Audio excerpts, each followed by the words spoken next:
भारत की वीरभूमि मेवाड़ में एक ऐसा राजा जन्मा जिसका नाम सुनते ही आज भी हर किसी का सीना गर्व से चौड़ा हो जाता है। महाराणा प्रताप। वो सिर्फ एक राजा या शासक भर नहीं थे, बल्कि स्वाभिमान, अदम्य साहस और त्याग की जीती जागती मिसाल थे। आज की इस चर्चा में हम उसी अमर गाथा के पन्ने पलटेंगे और जानेंगे कि कैसे उन्होंने असंभव सी दिखने वाली परिस्थितियों के सामने घुटने टेकने से साफ इनकार कर दिया था। चलिए सीधे इस कहानी की गहराई में उतरते हैं। उस दौर को जरा इमेजिन कीजिए। पूरे भारत में अकबर का साम्राज्य बड़ी ही तेजी से फैलता जा रहा था। बड़े बड़े और बेहद शक्तिशाली राजा मुगल ताकत के आगे सिर झुका चुके थे। लेकिन मेवाड़ का यह शेर झुकना नहीं जानता था। अकबर ने कई बार शांति और अधीनता के संदेश भेजे, लेकिन हर बार बिना किसी हिचकिचाहट के महाराणा प्रताप का केवल एक ही जवाब होता था। राजपूत मरना जानता है, लेकिन अपना स्वाभिमान बेचकर जीना नहीं। यह महज एक लाइन नहीं थी, बल्कि एक विशाल साम्राज्य को दी गई एक बहुत बड़ी चुनौती थी। अकबर का प्रस्ताव वैसे देखा जाए तो बिल्कुल साफ और बहुत ही लुभावना था। अधीनता स्वीकार कर लो और बदले में मुगल दरबार में भारी सम्मान, असीमित धन और एक बहुत बड़ी जागीर मिलेगी। मतलब एक बेहद आरामदायक और सुरक्षित जीवन की गारंटी। लेकिन महाराणा प्रताप का चुनाव इसके एकदम उलट था। उन्होंने चुना अनवरत संघर्ष, मातृभूमि की आज़ादी और अपना अडिग स्वाभिमान। उन्होंने सुख सुविधाओं की जगह आज़ादी को चुना, और सच कहें तो यही वो फैसला था जिसने उन्हें हमेशा हमेशा के लिए अमर कर दिया। और फिर इस आज़ादी की कीमत कैसे चुकाई गई? साल था 1576, हल्दी घाटी का मैदान।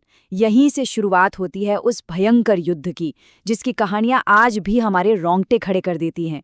एक तरफ मुगलों की विशालकाय सेना और दूसरी तरफ महाराणा प्रताप के मुट्ठी भर वीर सैनिक।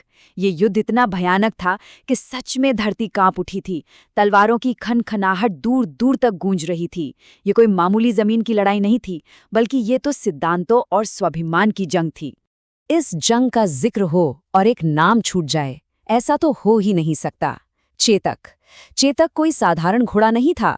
वो महाराणा प्रताप का सबसे वफादार साथी, उनका भाई था। युद्ध के मैदान में जब महाराणा प्रताप चेतक पर सवार होते थे तो वो दुश्मनों के बीच किसी कड़कती बिजली की तरह दौड़ता था। इन दोनों के बीच का तालमेल इतना जबरदस्त था कि मानो युद्ध भूमि में दोनों एक ही जान बन गए हों। हल्दी घाटी के उस भीषण रक्तपात के बीच कुछ ऐसा हुआ जो किसी का भी दिल पसीजते। चेतक के पैर में गहरी चोट लग चुकी थी। वो बुरी तरह घायल था। लेकिन उस जानवर की वफादारी तो देखिए, उसने हार नहीं मानी। अपने उस लहूलुहान शरीर के साथ उसने महाराणा प्रताप को दुश्मनों के घेरे से निकाला और मीलों दूर ले गया। रास्ते में एक चौड़ी उफनती नदी आ गई।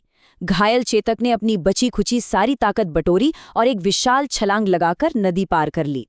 महाराणा प्रताप की जान तो बच गई, लेकिन नदी के उस पार पहुंचते ही चेतक हमेशा के लिए जमीन पर गिर पड़ा। जब चेतक जमीन पर गिरा तो सोचिए क्या मंजर रहा होगा।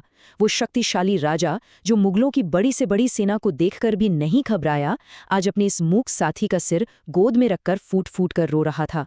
उनके मुंह से बस यही निकला, तू सिर्फ मेरा घोड़ा नहीं था चेतक, तू मेरा भाई था।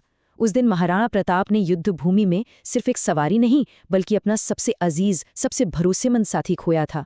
हल्दी घाटी के बाद कहानी एक बिल्कुल नया और बेहद दर्दनाक मोड़ लेती है। मेवाड़ पर संकट के बादल और घने हो गए।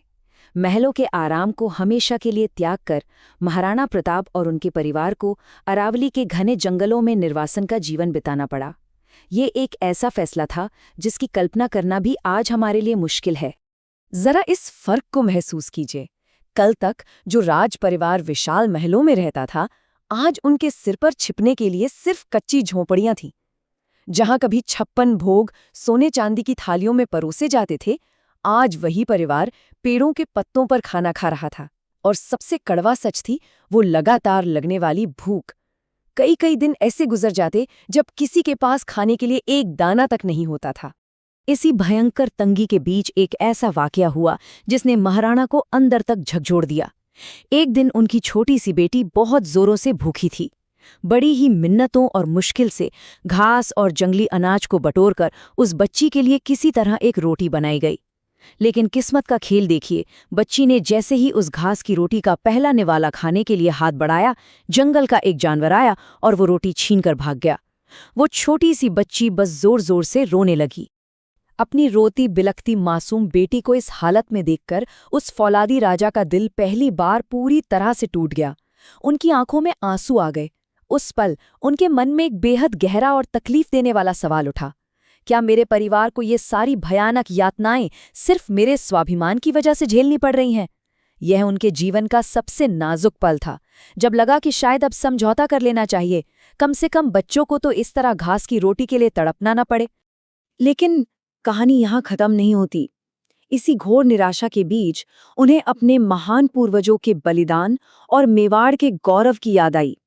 उन्होंने तुरंत अपने आंसू पोंछे, अपनी तलवार को और भी मजबूती से पकड़ा और आसमान की ओर देखकर एक ऐसी शपथ ली जिसने इतिहास बदल दिया। जब तक शरीर में एक बूंद खून भी बाकी है, मैं मेवाड़ की आजादी के लिए लड़ता रहूंगा। बस इस एक पल ने सारी दुविधाएं मिटा दी। इसके बाद उन्होंने फिर कभी पीछे मुड़कर नहीं देखा। फिर शुरू हुआ सालों तक चलने वाला एक अनवरत संघर्ष। बिना किसी खास संसाधन के महाराणा प्रताप ने अपने चट्टान जैसे इरादों के दम पर अपनी सेना को फिर से खड़ा किया। भील समुदाय और स्थानीय लोगों को साथ लिया। छापामार युद्ध नीति यानी गुरिल्ला वॉरफेयर का गजब का इस्तेमाल किया और देखते ही देखते एक एक करके मेवाड़ के ज्यादातर हिस्सों को मुगलों के कब्जे से वापस छीन लिया। ये किसी चमत्कार से कम नहीं था। इस पूरी गाथा से जो सीख मिलती है वो आज भी उतनी ही सच है। असली ताकत बड़ी सेना या हथियारों से नहीं, बल्कि इरादों की मजबूती से आती है।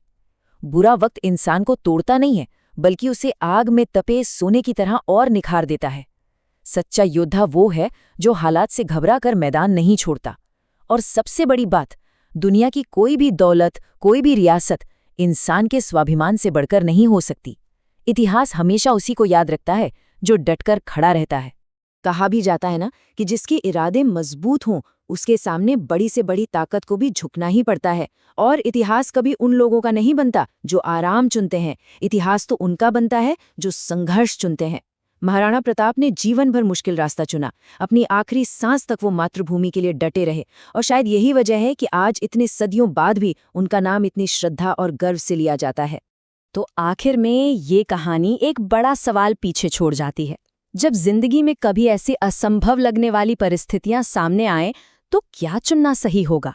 घुटने टेक कर मिलने वाला एक आसान और आरामदायक जीवन, या फिर महाराणा प्रताप की तरह हर चुनौती का सीना तानकर सामना करते हुए संघर्ष की एक अमर विरासत? जवाब तो महाराणा प्रताप का जीवन खुद ही दे देता है। आज की इस पेशकश में बस इतना ही। मिलते हैं अगली चर्चा में।